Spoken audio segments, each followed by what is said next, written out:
And now, a man with giant areolas, Mike Taylor.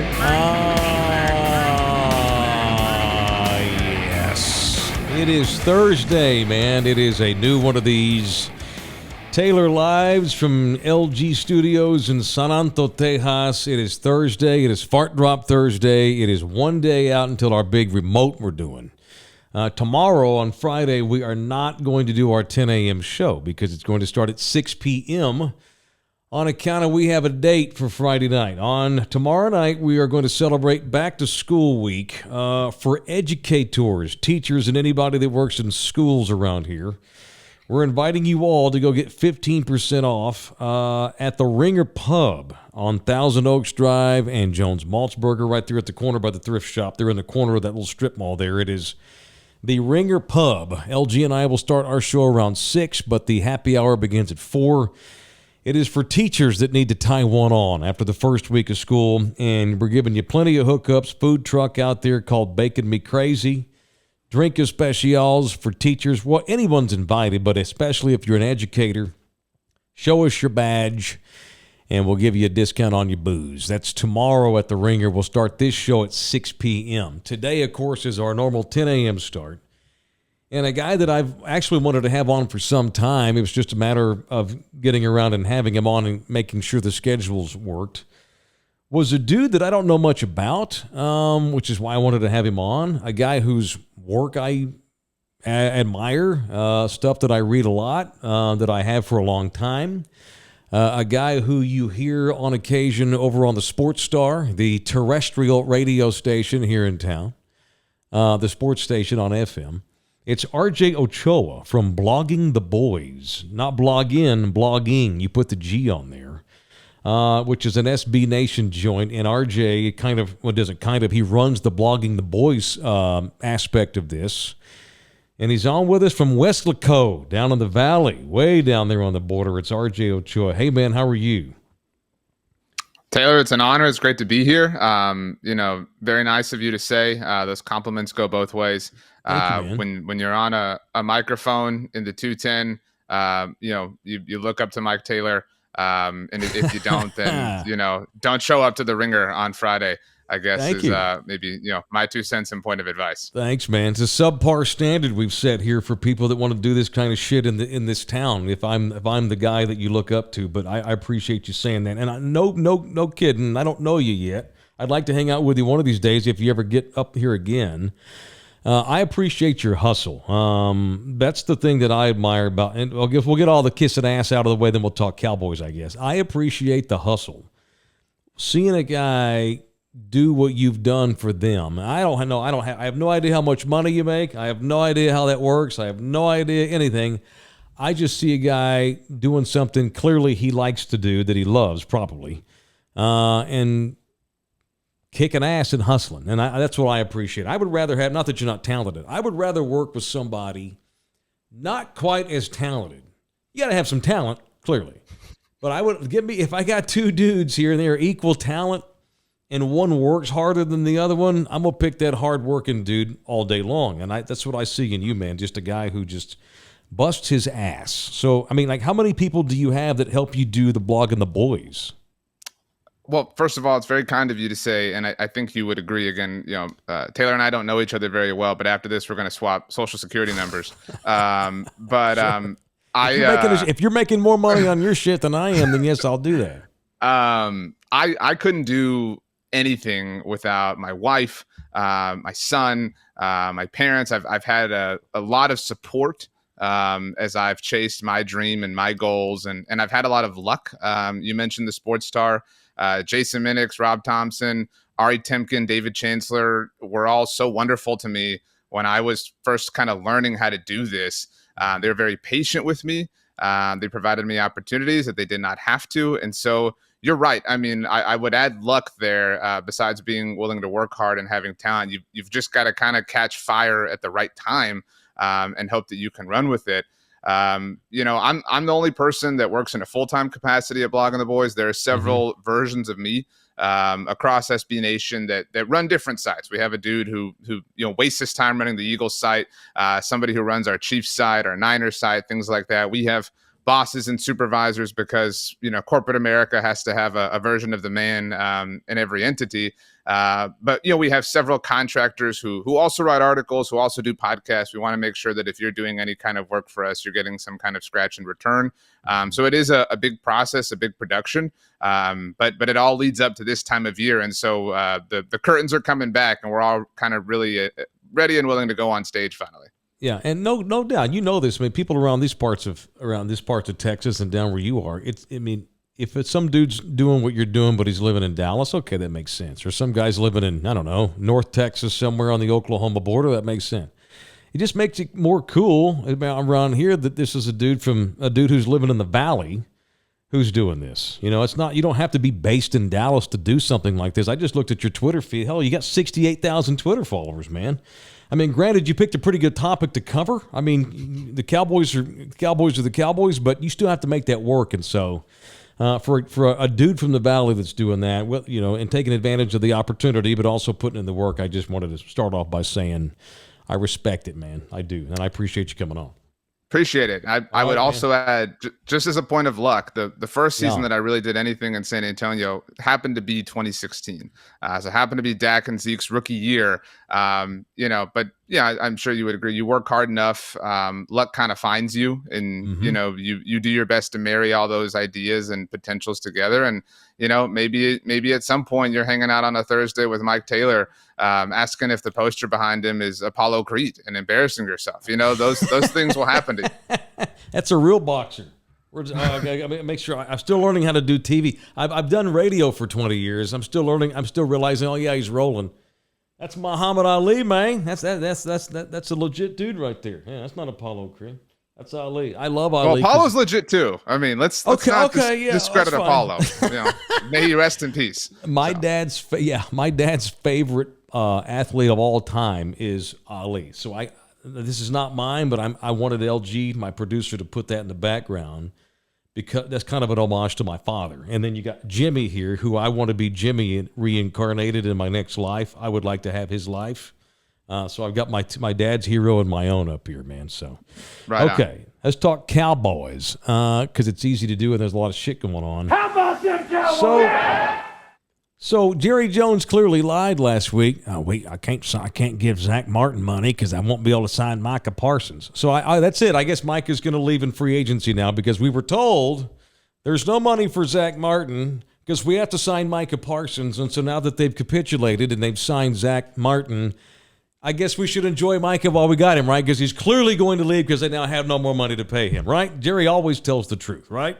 Micah's gone. They can be kind of dumb with the things they say, or liars. This debate rages on across the internet and Twitter, whatever. Yeah. People like to scream that the salary cap is not real. It's real, but it's fungible, right? It's malleable. You can adjust it. I mean, the Zach Martin restructure wasn't a new deal. They just restructured it.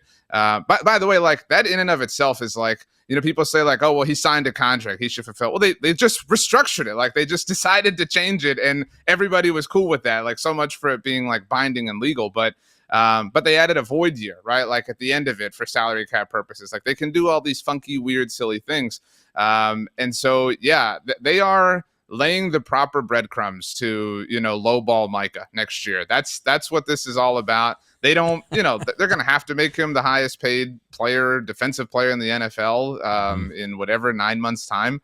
And they know that, but if they can save anything, it's a bargain. And they have a lot of contracts, that are hanging and hovering in the distance. They have CeeDee Lamb's deal to tend to. They have Dak Prescott, an extension. He's probably got the most leverage in that him working on an extension helps them be able to afford all these other players. And that's what was really kind of shocking about the whole Martin thing was that he kind of, flexed and he kind of, pressed and poured salt in the wound. They had the Diggs deal to handle and all these other things. And he recognized the moment and he got more money out of it. And good for him. He's still underpaid. I mean, even after the restructure, he's still underpaid relative to his worth to the team.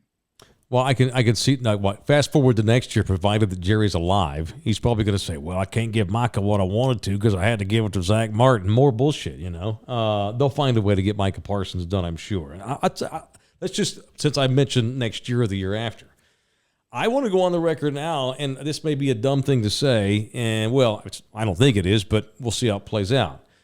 I'm when it comes to managing in the NFL, because of the salary cap, because of how the money gets distributed and how malleable you have to be ruthless with everybody.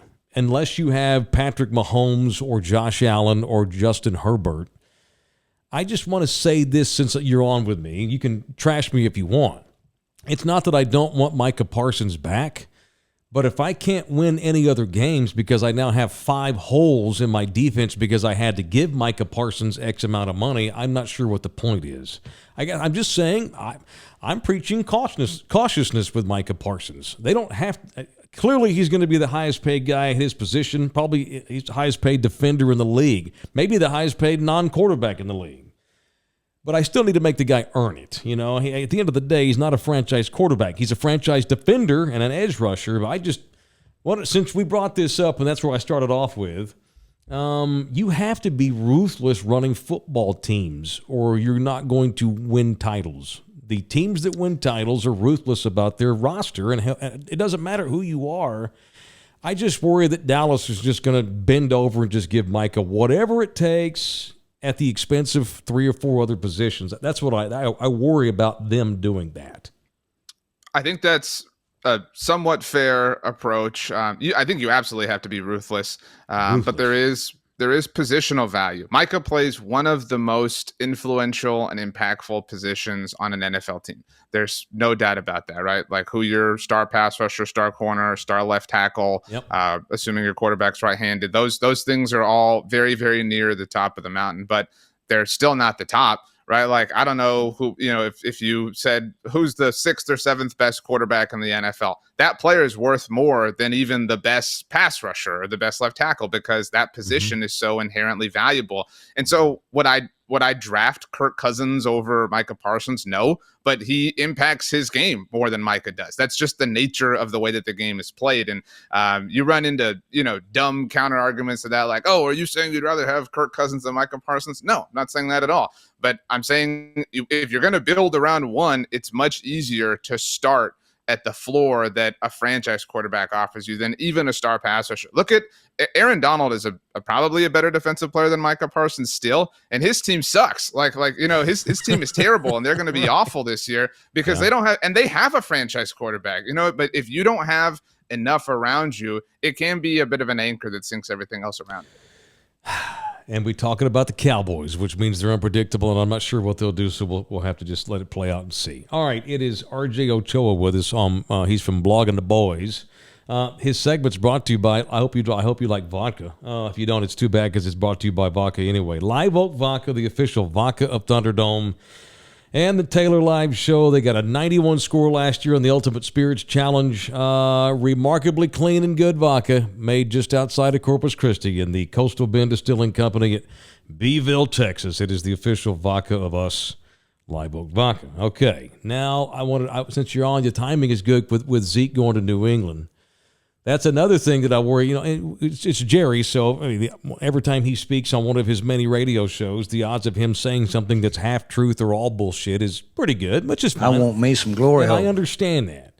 Not only do we get I can't sign Zach Martin because I got to pay Micah Parsons, we might bring Zeke back. He didn't say it in those words, but 2 weeks ago he's on the Fan in Dallas basically saying, oh yeah, that door is open. And was that door ever even open? Was there ever a chance since the San Francisco playoff game that he might have come back here ever? Or was it all just a ruse and he was never coming back once they released him?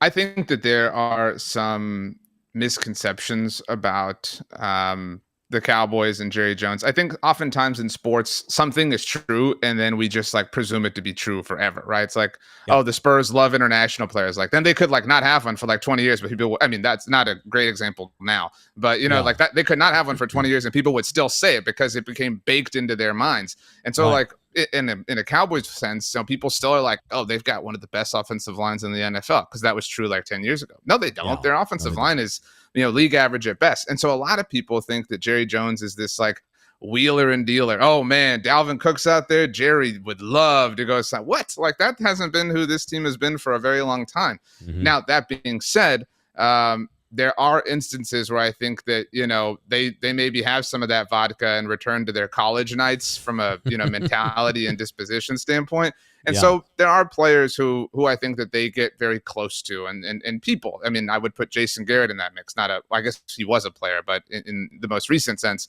And so Zeke was kind of a favorite son of the organization. I think the idea of another kind of star of the franchise, no pun intended, leaving and winning a Super Bowl elsewhere, a la DeMarcus Ware, who just so happened to have gone in the Hall of Fame very recently. I think that thought shakes them with their kind of favorite and chosen sons.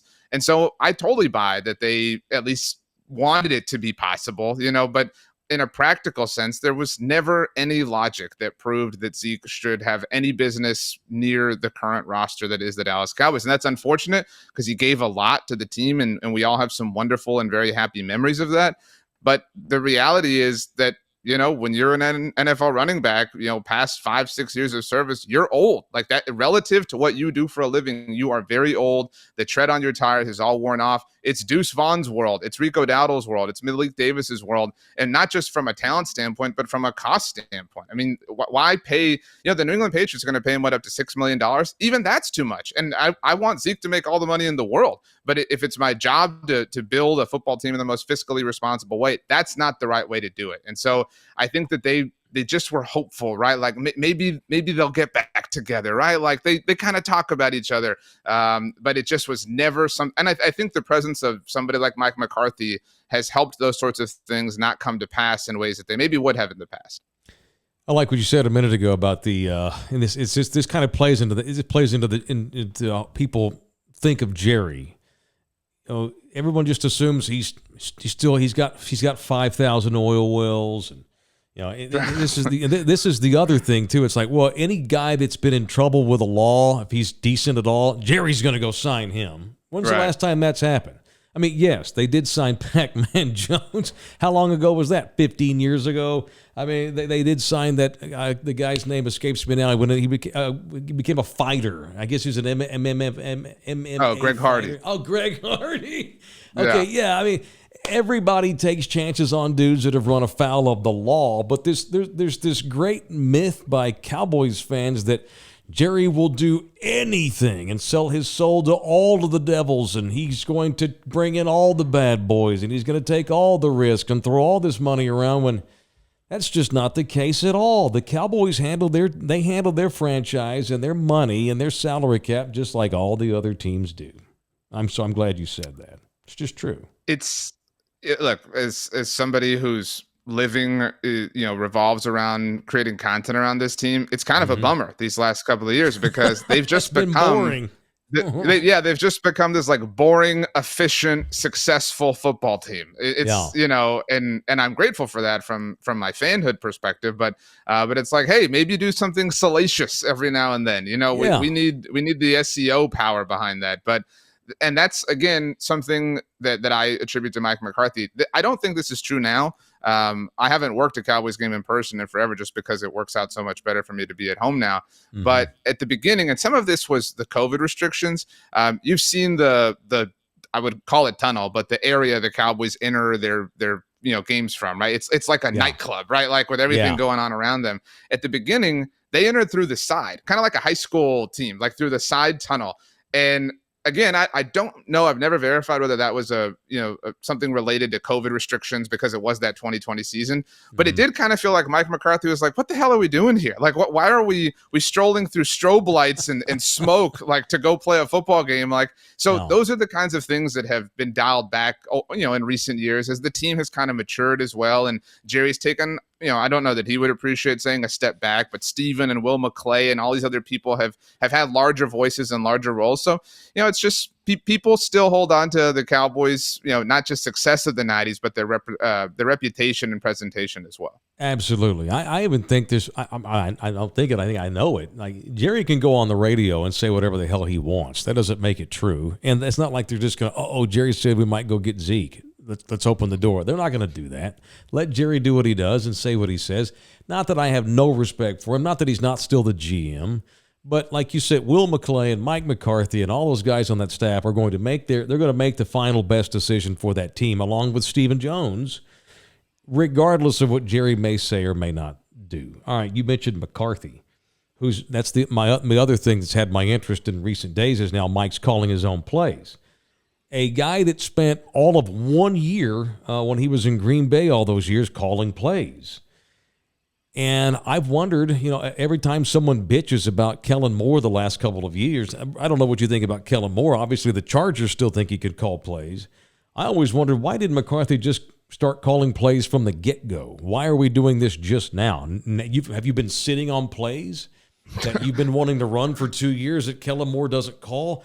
It seems goofy. I'm not trying to disrespect Kellen Moore, but that's probably a Jerry thing. Or maybe it was a collective thing. Cool, we'll offer you the job, Mike McCarthy, but Kellen's going to call plays, take it or leave it. I don't know if that's true or not. Was that the scenario? And if it was, fine. But if it was not, if all of a sudden now it's Kellen Moore's fault they can't beat the 49ers in the playoffs, Mike McCarthy's the savior. Now that he's calling plays, now we'll score more than 12 points in a playoff game in San Francisco this year. What's your take on the decision to go for Mike now to call his own plays? Why now and why not before?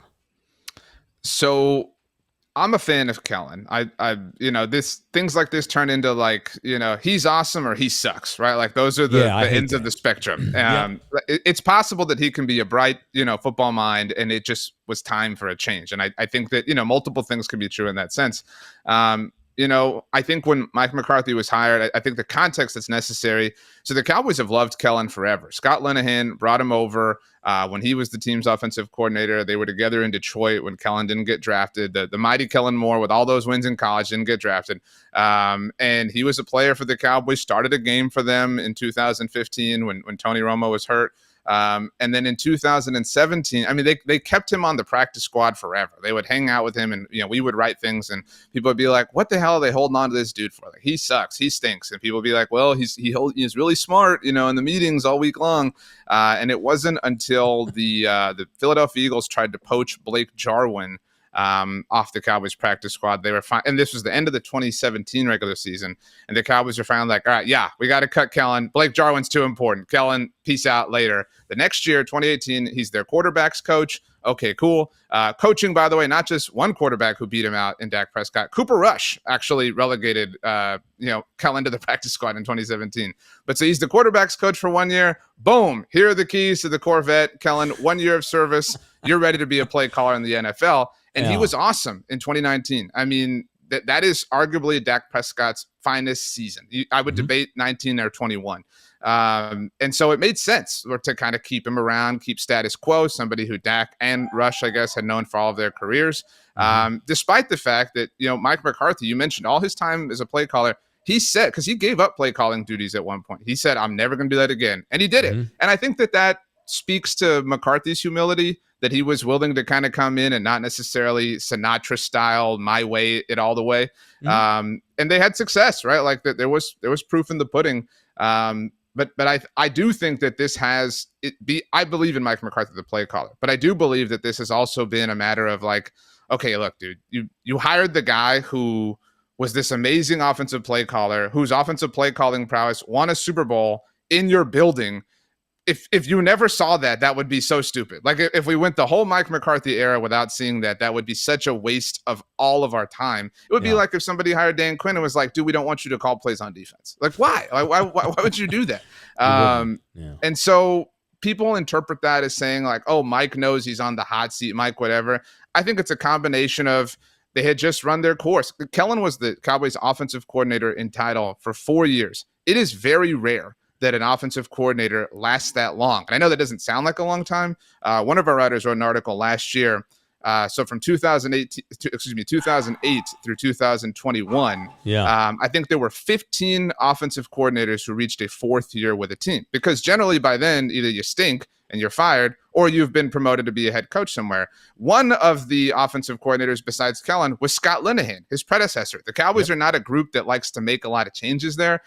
So I do think it took kind of a combination of different losses, losing in certain ways, the offense not just regressing, but becoming the lesser epic thing on their team. They're not an offensive team anymore. They're led by their defense. The offense is second fiddle. And I think Mike McCarthy is here to kind of oversee and manage and implement things. It was a collection of different qualities that I think led to the change. It's a good point. Yeah, it's always so gray in the NFL. And not just fans, hell, writers, everybody, podcasters. If Kellen Moore let's say the Chargers win 12 games and Justin Herbert becomes tier 1 if he's not already, and the Chargers average 35 points a game, that doesn't mean the Cowboys screwed up necessarily. Right. Yeah, it's so gray, and it's just he's got all this new personnel, and Justin Herbert's a better quarterback than Dak Prescott. They have arguably better skilled people. Things change in the NFL. You can suck one day and be great the next, but at the end of the day, you're just a good offensive coordinator in the NFL. You're good at calling plays. Whether you got bad players or good players, that's going to determine how good you are, and that gets lost in the shuffle. And let's say the Chargers struggle this year. That doesn't necessarily mean Kellen Moore sucks either. Everything's so gray, man. I think you understand that, and it comes out in the work you boys do at Blogging the Boys, and I appreciate that. So yeah, multiple things can be true. That's kind of a hallmark belief of ours, and that's true. And it's possible that Aaron Rodgers is awesome this year, and that it was still the right move for the Packers to trade him and to begin a new era. Like all these things have layers to them. It's like the onion that Shrek is, that ogres are. You have to take the whole picture, all of the context, and you have to kind of add it up and figure things out. But it will be hilarious when the Cowboys play the Chargers, because one narrative will be, really kind of found one way or the other. If Dan Quinn shuts down Kellen Moore, it will be this, versus if the Cowboys are, working defensively to that point in the season, and then Kellen Moore comes in and rolls all over them, people will have some hard takes after that one. Of course they will. All right, man. Look, from the Valley, he's a busy dude. He's in charge of Blogging the Boys, and I appreciate you giving us 20 minutes, man. Thank you, RJ. It's good to meet you finally and talk to you and chop it up, man. Thanks. Likewise. Enjoy tomorrow, and thanks for helping out the teachers. Of course. Thank you, man. All right, that's RJ Ochoa from Blogging the Boys. Does a good job. He and his staff do a great job writing things about the Cowboys, but they also do a good job linking Cowboy information to their website. It's just a genius setup the way they do that, and I appreciate RJ coming on and talk to that dude about the Cowboys all day. He's got a good perspective. All right, also brought to you by Hardwick Mortgage, our visit with RJ Ochoa. If you're thinking about upgrading and wondering how much you can afford, call to get pre-qualified. Home values have increased significantly in recent years, so take equity in your house and put money in your pocket, get out of debt, whatever it is. But if you need cash and you need to look at selling your place, Hardwick Mortgage is the place. That information is presented for informational purposes. It's not a commitment to lend or extend credit. Information and or dates are subject to change without notice. All loans are subject to credit approval. Other restrictions may apply as a result of refinancing. Your total finance charges may be higher over the life of the loan. Visit hardwickmortgage.com for more information. It's Hardwick Financial Services, Inc., NMLS ID 1972012.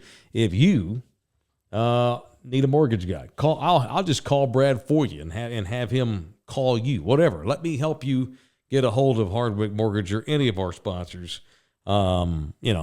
If you need my help getting a hold of them, I'm happy to. I got their cell. All right. As he mentioned, we are going to be at the Ringer tomorrow, 6 p.m. start time at Thousand Oaks and Jones Maltzberger. We'll be out there kicking ass at 6 o'clock. We'll start, but they'll start the actual happy hour bit at 4 o'clock. Bacon Me Crazy food truck at 4 o'clock. Our show starts at 6. $2.50 domestic bottles, $3 fireballs, just to name a couple of the different cool drink specials they have coming up out there at the Ringer tomorrow night at 6 o'clock p.m. All right, what else today? Thoughts on Maui. I have not talked about Maui much. I've had a lot of people reach out and say, hey, your twins are not in Maui, are they? No, they're not.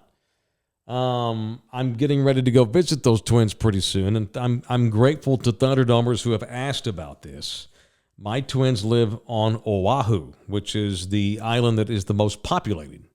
Honolulu is the capital city. Whether that's the one big city on Oahu. The fires were in Maui. You've still not been to Hawaii, LG. And I will say that pound for pound, if I could pick a favorite island, it would be Maui. It just kind of has the best of all the different things that I like about Hawaii, kind of amalgamated into one jar. And a lot of guys that I like live out there. Willie Nelson has a house in Maui. Don Nelson, the old basketball coach, has a house in Maui. Indeed. Woody Harrelson has a house in Maui. Eddie Vedder has some property in Maui. The great Bill Maher, my political czar, he lives in Maui. And it's just a beautiful place, and to see what happened was just effing disastrous. And, of course, you got people now up in arms and mad. Have you seen some of the fallout? People pissed off because you got asshole tourists trying to go to Maui right now. And what is the death toll is now over 100 after these wildfires.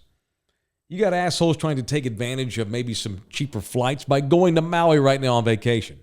So anybody, let me just say, as a guy who's been to Maui a few times, who lived in Hawaii for 3 years, stay the fuck out of Maui. What kind of scumbag are you if you decide to take advantage of this and go on vacation now to Maui? Please don't do that. And they don't need your fat ass in their hotels. Most hotels have opened up their hotels for free to locals who live there because they don't have a place to live. They've opened up makeshift triage centers in the streets of outside of Lahaina where the major damage was. Do not go to Maui if you're a fucking tourist. God almighty. I just wanted to say that real quickly. And thanks for reaching out. My twins thankfully don't live in Maui. First time I went to Maui, I spent 2 days in Lahaina, which is essentially destroyed. And I will never forget, I'm just kind of walking through the little square there, some back street there off the square.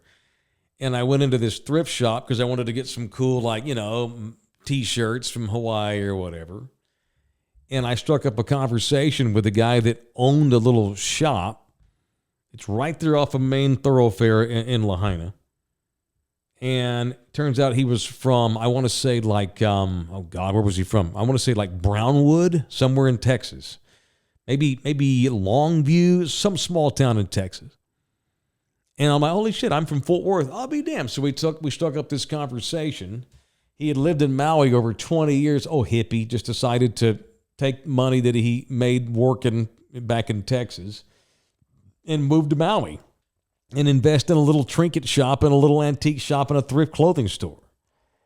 And because I noticed he had a picture, a signed autograph of Troy Aikman on his wall. That's what struck up the conversation. Oh, you like Troy Aikman? Are you from Texas? Yeah, I'm from Longview. Oh, wow. How long have you lived in Maui? 20 years, blah, blah, blah. And I just thought about that guy last week when I saw those fires. Like, where is that guy? I never got his name. I'll never be able to find out because I never actually got his name. And I bought a T-shirt from there. And I thought that was cool. I had a 10-minute conversation with a fellow Texan at his thrift shirt shop in Maui in the town of Lahaina. And I thought, God, I hope that old man, I call him an old man, he was probably in his mid-50s 10 years ago when I met him. I hope he's okay. That's all. But please do not go to Maui and take advantage of the low flights. You're an asshole for doing that. Let those people recover. It's tough enough to live in Hawaii as it is. Have I given you the Taylor Power Index theory of who lives in Hawaii, who chooses to live in Hawaii? No, enlighten me. 4 types of people live in Hawaii. And of course, there's always exceptions to every rule. 4 types of people live in Hawaii because, it's the most expensive place to live in America by far, not even close. Like mid-central San Francisco is cheaper or less expensive than mid-Honolulu, right? The 4 people that live in Hawaii are Hawaiians, rich people, enlisted military personnel, and dumbasses. That's who lives in Hawaii. If you're not in the military, or you don't make well over 6 figures a year, or you're not a native Hawaiian and you choose to live there and you're not those other 3, you're a dumbass because you're setting yourself up to live in poverty forever, unless you're that 55-year-old man who was retired. We need to put together to invest in a store. A collection of Taylor Power Indexes. Oh my God, I'd have to do some some thinking. A shit ton. I do have a lot of TPIs. Make a list. I have a running list of lists, if that makes sense, of things that have come up in recent shows that I will get to, maybe while I'm actually in Hawaii on vacation soon.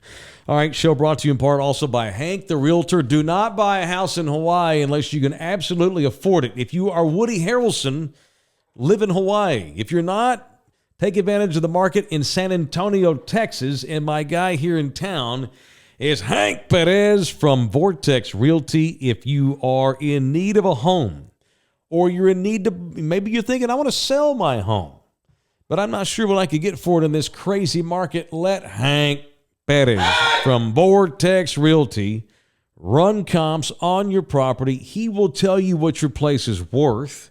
Then you can make your decision on whether or not to go forth with the sale. There are no obligations. Mention Thunderdome. He also, by the way, works with Hardwick. They're partners.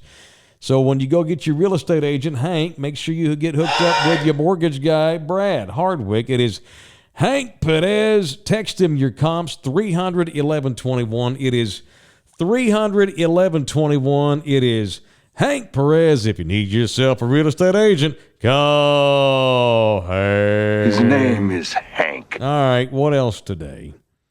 You can email me if you want. I've been forgetting to give my new email. Well, it's, I've got two now. taylorsack@gmail.com. So I told you that, I created another email account. Yeah, you're putting Taylor Sack to bed. I'm trying to, yes. So now that I'm out hustling my own show, and it's you and I with our balls on the line here, and I'm having to go out and try to sell this thing, it's hard to tell professional business owners that don't know who I am that my email is a reference to my nutsack. Yeah, it's a good change. It's a good change. So the email that I've been using for business purposes is miketaylorshow@gmail.com. Now, y'all can still use the old Taylor Sack if you just want to be goofy, you Thunderdomers, that's fine. It's like going from shithouse to latrine. Yes, I'm now latrine. If you still want to use the shithouse, go ahead. But I don't check it as often. I do check it, but not as often. Like I saw this one here today from my guy called Mike Jones. Who? Mike Jones. Mike Jones. What's up, Ice Mike?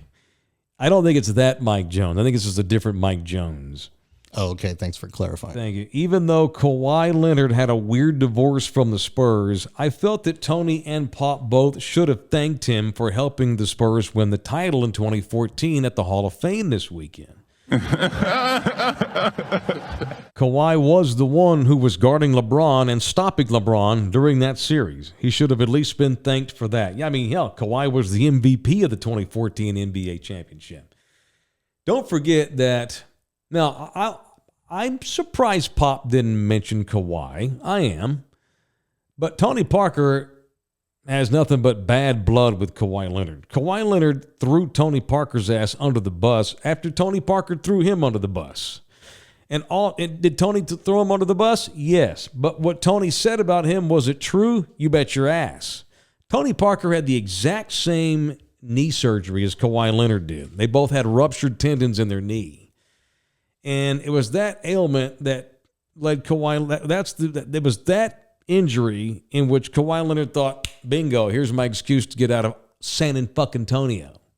He wanted so bad out of San Antonio and away from the Spurs that he used his knee and milked the shit out of it. And that's what spearheaded the Spurs training staff is not taking better care of me. You can milk anything with nipples. I'm going to have to go to New York and take care of my own knee. Get the fuck out of here, man. It's my night. And so Tony Parker simply said, I don't know why Kawhi's not back yet. I'm back, and I have the same injury, and I had mine after Kawhi did. You'd think he'd be back by now. And Kawhi Leonard got all pissed off at Tony Parker, and Tony Parker didn't give a shit. The reason why Tony Parker didn't address Kawhi Leonard the other night is because Tony Parker doesn't like Kawhi Leonard because he's an asshole. And it's unfortunate because Kawhi Leonard was the best guy on that team in 2014. He did win the MVP of the finals. So, and every time Pop sees Kawhi, by the way, they chat and hug and kiss and everything. So you'd have to ask Pop that. Tony, though, I guarantee you the answer is fuck that bitch. That's Tony's answer. Just saying. David's in here. Want to get some late punches in. The people in charge of the NBA and Mickey and whoever for not covering the Hall of Fame induction the other night on ESPN, at least here on the East Coast where I live. Oh, okay. Wait, you didn't? NBA TV had the Hall of Fame, did it not? Yes. This is David on the East Coast. That's what I watched it on. Okay, yeah, me too. He says, I was all set to record and couldn't find it. But, he says it was all on NBA TV, which I couldn't give two shits about. All as good as I could go back and catch it on YouTube. To me, it shows the media's disrespect for the Spurs. David, hang on, let's be fair. Okay, you are on the East Coast, and maybe, you probably don't get all the things that you'd like to living there and rooting for teams in Texas. To be fair, the whole thing was on NBA TV. ESPN, they didn't break in to show like Dwayne Wade, did they? I don't think so. And to be fair, also, like, if it was on any other network, those speeches would not have been as long at all. I agree. They would have shushed them on. Come on now. Come on. Keep it going. Yeah. So I'm going to defend loosely Mickey on that and the NBA. All right. Show also brought to you in part by the San Antonio City Soccer Club. We need sponsors, Holmes. We need people to put their names on these pitches. Pitches. We got 6 fields up there that need sponsors. We have 2 covered already. Shout out to Sunburst Gymnastics and shout out to the Methodist Health System. If I get sick in this city, you bet your booty I'm going to go to Methodist. If I decide to take up gymnastics, I'm going to go to Sunburst Gymnastics. Or if your kid takes it up, send them to Sunburst Gymnastics, 2 proud sponsors of fields up at the San Antonio City Soccer Club. If you'd like to join them and put your company's name on one of the fields, hit me up. They have major participation in the San Antonio City Soccer Club. Over 1,500 kids, times 4 with parents and siblings and everything, seeing your signage. We want to put your name on one of those fields. Hit me up and shoot me a DM and figure out how to find out how to sponsor one of our pitches for the official soccer club of Thunderdome, the San Antonio City Soccer Club.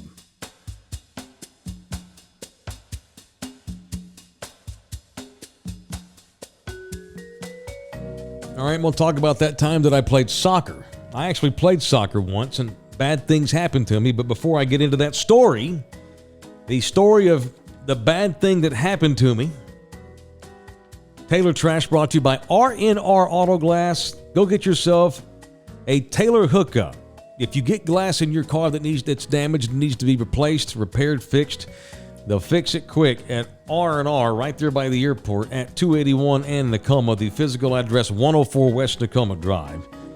Get hooked up with a Taylor Especial. Mention me, mention LG, mention the podcast, goofballs, whatever you want. They will know what you're talking about, and they will take care of you and give you a Taylor hookup. They're fast, easy to find. It is RNR Auto Glass. Did you ever play soccer as a little kid? Just because a lot of little kids try to play soccer at least once. No, I never played soccer. My brother did, though, but not me. What did you play? Baseball? I played baseball, and I did karate. And baseball, yeah. I always say that the weird kids are the ones that took up martial arts. Okay. Just saying. It was real big in the 80s, you know? Oh, yeah, Cobra Kai and all that shit. And the Karate Kid made it big. I get that, yeah. The kid, maybe it was just where I went to school, my neighborhood. The kids that just did... So you played baseball too, so that's your out. Not at the same time, though. I was a karate, and then I went into baseball later. There were a few kids I went to school with in junior high that just did karate, no other major sports. And I was convinced all of them were going to be serial killers. There was just something about that mentality.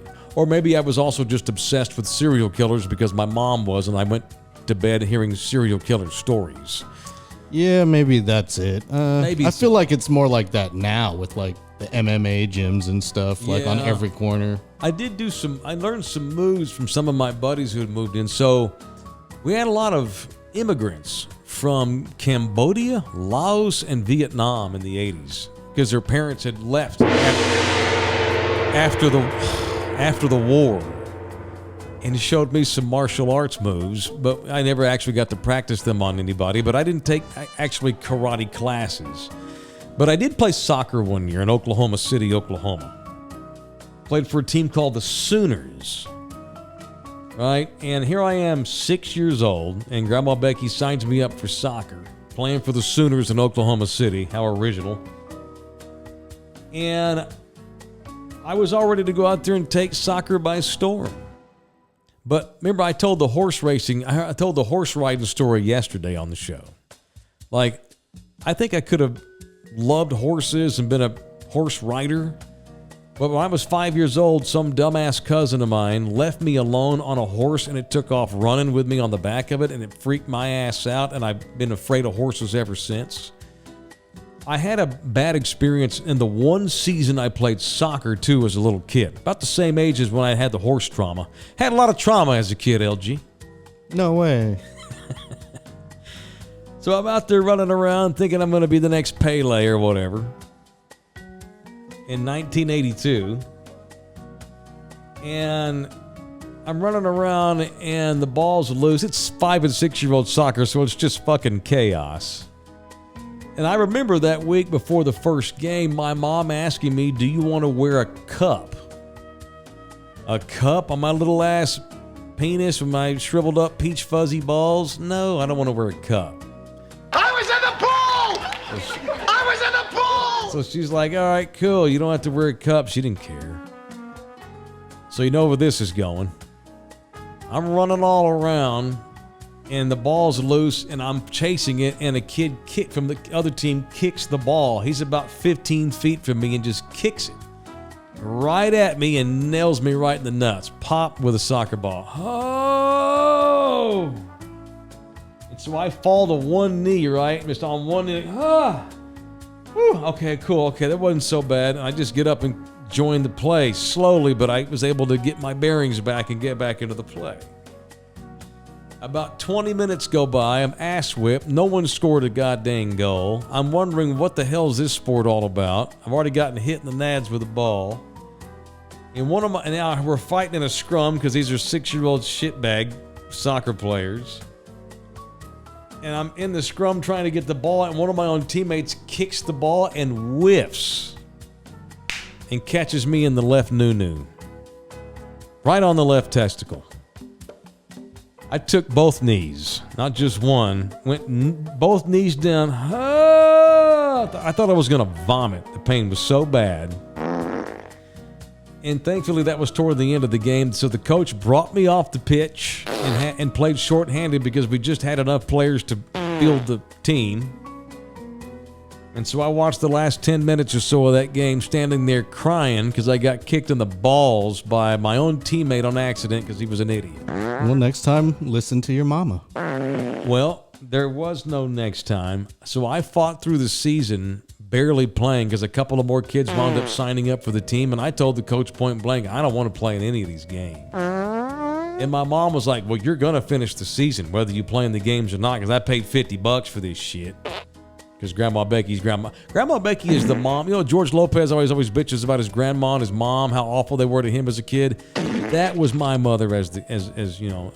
Hey, motherfucker, I paid $50. You ass better hit a home run. Okay. If I make an error, it's like, hey, I didn't pay for you to play baseball to drop the ball. Okay, bitch. But my mom told me, cool, you don't want to play in the games because you're a pussy? You're going to go to the games and stand there then. She wanted to ridicule me because I just wanted to quit. She wouldn't let me. I think maybe she had it right, though. She taught me toughness in a dysfunctional way. So that was my one and only year playing soccer. Just wanted to bring that up. There's my soccer story. Just thinking about soccer because I was watching Messi highlights with FC Miami or Inter Miami or whatever Miami's called. He has done nothing but take that damn league over, which is ridiculously unfair. All right, that's it. We're done. All right, thank you to RJ Ochoa. So Friday we have a show at 6 p.m. from The Ringer. Oh, by the way, Jeff Traylor's going to join us tomorrow, too. Have I told you that? No one told me. Hey, Lawrence, Jeff Traylor's going to be on with us tomorrow night. All right, 6 o'clock, you get your asses out to The Ringer, man. 6 o'clock p.m. we start. 6 to 8 we'll do a show. We're going to talk to Jeff Traylor and talk Cowboys and drink some beer. All as a part of our back-to-school bash. Educators get 15% off. We'll see you all tomorrow night at The Ringer. Thank you to RJ. Thank you to LG. Get your ass out there and drink one with us tomorrow night. Love you hard. See ya.